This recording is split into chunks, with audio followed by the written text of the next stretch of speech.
Entender a individualidade de cada aluno é uma das tarefas do professor. Mas como despertar em cada aluno habilidades como autoconfiança, resiliência, colaboração ou empatia?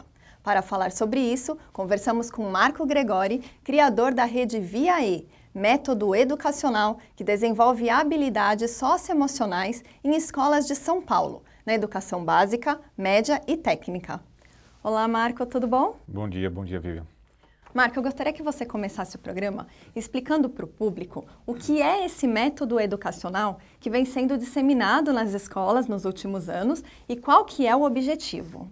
Tá, esse método a gente começou há mais ou menos 4 anos, a elaborar uma metodologia ou produtos ligados ao desenvolvimento das habilidades socioemocionais nos alunos de educação básica, né? Eu sou dono de 2 escolas, o Colégio Anhembi Morumbi, que fica no Brooklyn, e o Colégio Anchieta de São Bernardo do Campo.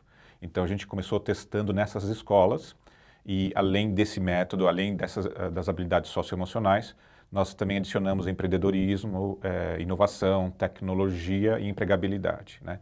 Tudo isso faz parte do composto do método VIA-E, né? E na sua opinião, por que esse método tão presente nas escolas nunca foi trabalhado antes?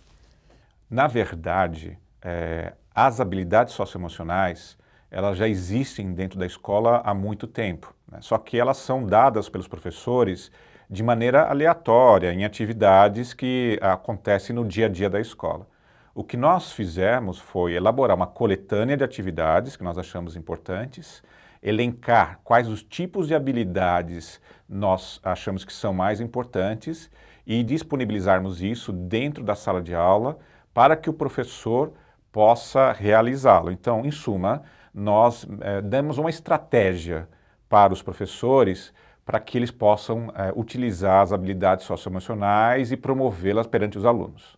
Marco, na prática, qual a diferença entre a escola tradicional e uma que trabalha com o aluno o desenvolvimento das habilidades socioemocionais? A diferença é brutal entre a missão das 2 escolas.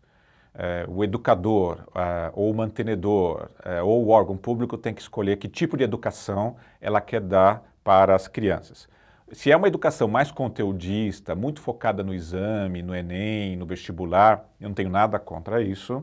É difícil você estar desenvolvendo habilidades socioemocionais porque você foca no conteúdo, né? Se é uma educação que visa preparar o aluno para a vida, né, então você pode ter espaço para focar em habilidades socioemocionais. Óbvio que aí existe uma separação entre coisas que têm que ser dadas e coisas que são priorizadas, vamos dizer assim, né? Nós priorizamos as atividades ou as habilidades socioemocionais porque nós achamos que são muito importantes para o sucesso das crianças no futuro. Para nós, vestibular é só um período de 3, 4 anos. E depois, né, num mundo que está mudando constantemente, como formar as crianças para essa nova realidade? Inclusive, eu gostaria até de saber, né, quais são os resultados nessas escolas que trabalham dessa forma e se você teve alguma surpresa com os resultados. Os resultados foram surpreendentes. Sobre todas as estimativas, foram fantásticos, né? Então, na hora que nós trabalhamos com as habilidades socioemocionais, nós demos mais protagonismo para os alunos, as crianças se sentiram mais à vontade, começamos a empoderar as crianças para a escola, dar liberdade para elas, né? Com isso, elas começavam a propor projetos, a propor atividades que algumas até visavam a melhoria do próprio ambiente escolar, né? Sem que eu, como mantenedor, tivesse que dar alguma ideia, tudo vem deles, tudo brota deles, eles vão atrás dos recursos e eles implementam isso, né? E o mais engraçado é que depois de algum tempo, né, eu acho que isso é o surpreendente, nós começamos a mensurar a questão da atividade acadêmica, né? Uma vez que você prioriza as habilidades socioemocionais, academicamente, será que as notas melhoram por causa disso? Porque a gente não foca tanto no conteúdo, né? E por incrível que pareça, as habilidades possibilitaram os alunos a gostar mais da escola, portanto, a ter mais foco nas atividades do dia a dia e as notas melhoraram. As minhas notas para os alunos que participaram desses programas melhoraram cerca de 30% a 40%, né, de ano a ano, né? Mas no mundo inteiro, esse tipo de programa ou esse tipo de enfoque melhora academicamente mesmo, né? A média estatística é cerca de 11%. Então, não precisa dar mais matemática, química, física, português, não. Às vezes, você possibilitando esse tipo de atividade, as notas melhoram por si. O aluno acha aquele fogo interno e transforma aquilo em estudo, mais dedicação, mais prazer, né? Realmente é surpreendente. Em relação ao professor, como que ele trabalha isso dentro da sala de aula com o seu aluno? Olha, a gente acha que o professor tem plenas condições de lidar com esse tipo de atividade, até porque, como eu lhe falei, as habilidades socioemocionais estiveram na educação por muito tempo. Nós demos uma estratégia e um enfoque nisso, né? Então, nós ajudamos o professor a dar esse enfoque também, né? Quando a gente elenca qual é o tipo de habilidade que nós achamos mais importante, o professor tem que ficar atento que é aquilo que ele vai ter que desenvolver e mensurar.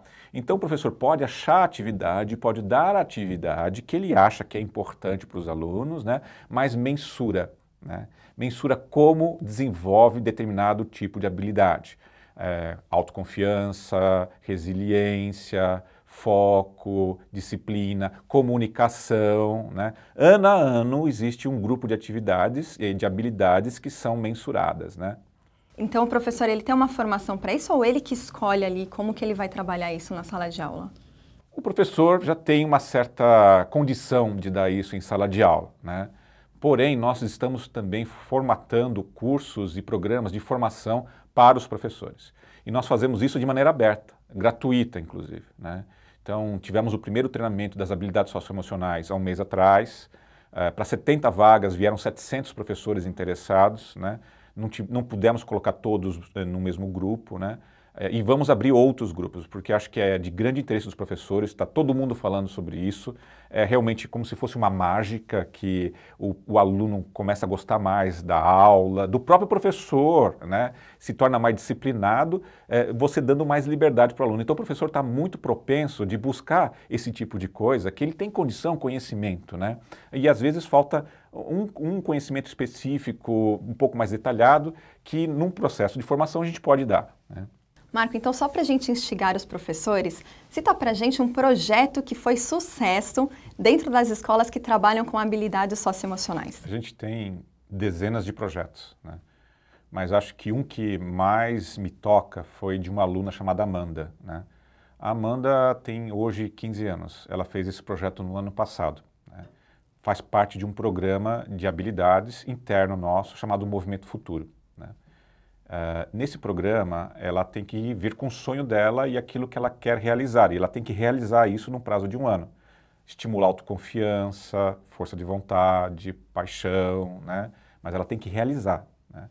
E a ideia inicial dela foi montar uma roda de discussão dentro da escola para discutir temas que normalmente os professores não falam, né? Como tolerância, bullying, sexo, drogas e assim vai, né? Então, ela organizou essa roda de discussão, programou, chamou outros alunos que não faziam parte do Movimento Futuro, né? Alunos de outras séries, às vezes até da quinta, sexta, sétima, oitava série, né? Participando, né? E ela fazendo o coaching deles na discussão disso, né? Isso promoveu nela uma modificação interna tremenda. E ela chegou a elaborar um adendo ao projeto dela, né? O sonho final dela, né? Que era ir para Paulista, né? E ouvir os sonhos de adultos na Paulista. E ela realizou isso.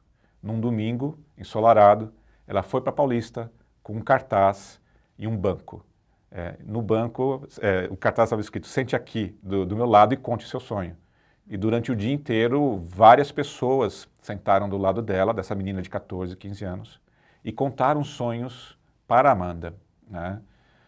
E aí sentaram desde pessoas de alto poder aquisitivo, que estavam passeando na Paulista, até mendigos, né? Contando sonhos, o que eles achavam da vida. Isso para ela foi uma mudança brutal. Nós percebemos na Amanda como ela melhorou em termos de comunicação, autonomia, maturidade, desde que ela iniciou o programa até quando ela terminou o projeto. A Amanda era uma menina tímida, né? Academicamente ela ia bem, né? Ela virou uma pessoa muito extrovertida e academicamente ela melhorou tremendamente. Tanto é que passou na segunda fase da Olimpíada Brasileira de Matemática agora, né? Então, eu acho que esse tipo de experiência, por menor que seja, provoca transformações gigantes, né? Para ela e eu acho que até para o país. Exatamente. Não só dentro da escola, mas também levou para fora, muda o pessoal, muda o profissional, muda tudo. Exatamente. Ok, Marco. Então é isso. Muito obrigado pela sua participação aqui no nosso programa. Obrigado, Vivian. Eu só queria deixar um último recado. Claro, né? Fica à vontade. Nós também estamos divulgando bastante as habilidades socioemocionais. Nós temos e preparamos um panfleto de habilidades socioemocionais. Quem quiser pode entrar em contato no site, né, ou entrar por e-mail no contato@eduinvesttemudo.com.br, que nós mandamos por e-mail esse panfleto que menciona sobre o tipo de habilidades e como elas podem ser desenvolvidas em sala de aula. Obrigado, professor. Ok, Marco, e fica aí a dica para todos os professores. Obrigado. E o programa Na Ordem do Dia fica por aqui. Essas informações foram relevantes para você? Então inscreva-se no nosso canal e curta nossos conteúdos. Até o próximo programa!